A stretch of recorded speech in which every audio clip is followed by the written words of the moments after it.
I'm reefing with y'all like y'all reefing with me. Now let's jump to the video y'all came to see. So on YouTube, I came across a reefer, and I really did like the way that his tank was looking and the way it was starting off. So I'm going to give him a shout out because I want to build this community. And I'm going to put him on for a minute. Here he is. What's up, everybody? This is your boy T40, and I'm back with another brief update on my 40 breeder. A couple of people been asking me what kind of equipment I'm running on my tank.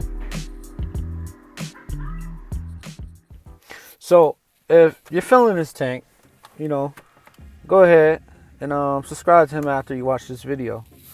But for now, I'm gonna go ahead and start cleaning off this tank for you guys so you can see what it really looks like with me winning the hair algae battle. This battle is not over yet. I have not completely won yet, but I did get a lot of it to go away. The tank's starting to look a lot better. Enjoy the coral colors and seeing the corals right now because they're looking pretty good without all that hair algae. The next two things we can talk about is these two clownfish that have been in this tank. These two clownfish get along pretty well. One's a male, one's a female, and I am kind of waiting to see when they start to lay eggs. It'd be pretty cool for them to breed and for them to show me that they are worth something, because they don't do anything as far as cleaning up the tank or being a utilitarian fish. So I clean the glass for that little snail there you see on the glass. I clean the glass so then he would actually go do work on the rock instead of the glass. But I am a little bit of a lazy reefer sometimes, and I only clean the glass about once a week. I kind of like the natural look of the reef tank, and I also think that some of the filament algae actually feed other microscopic animals in the tank, also the snails, which I'm having great success with keeping them. This magnet scraper that I got for cheap actually works pretty well. I think I only paid about 13 bucks for it, and it does the job. No complaints. I have not scratched my glass with it or anything at all. All I do is gently clean the glass, and I do not scrape at the silicone on the tank.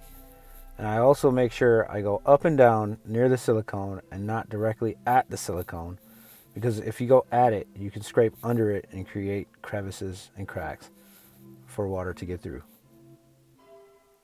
Anyways, coming up here soon, I'll give you a top-down montage of some of the corals and how much algae I've actually cleaned out of this, so then you can actually see some of the colors that I'm getting out of these zoas. Go ahead, cameraman. Let that montage roll.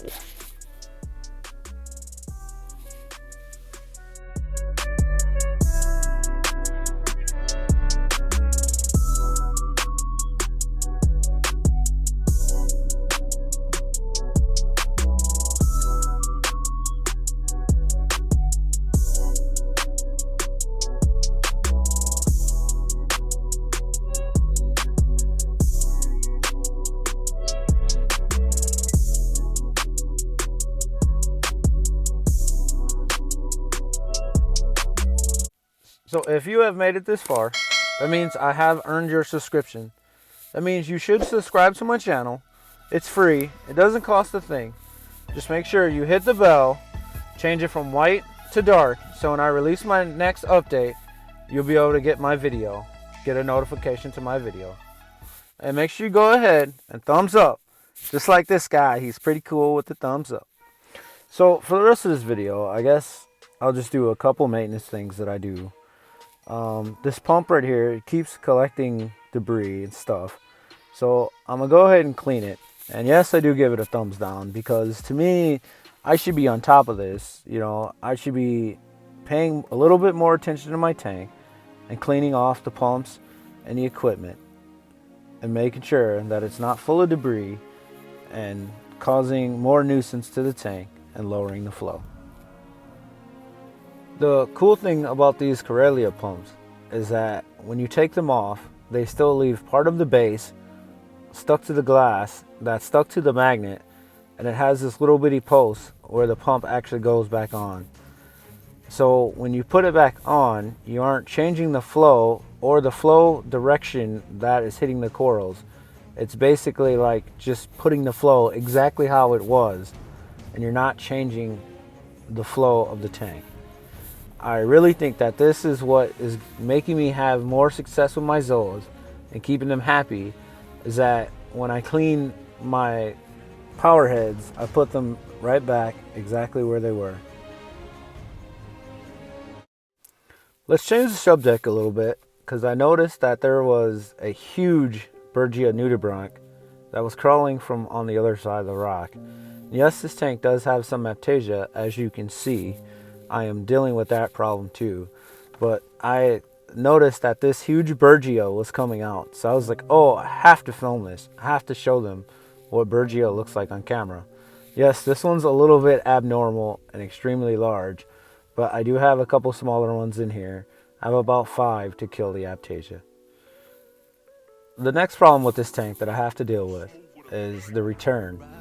The hose is too small for the pump that I have on it to be able to push the amount of flow through it that the pump is rated for, which I think that I should redo it and make it a little bit bigger. If you think I should make this hose bigger, please comment down in the section.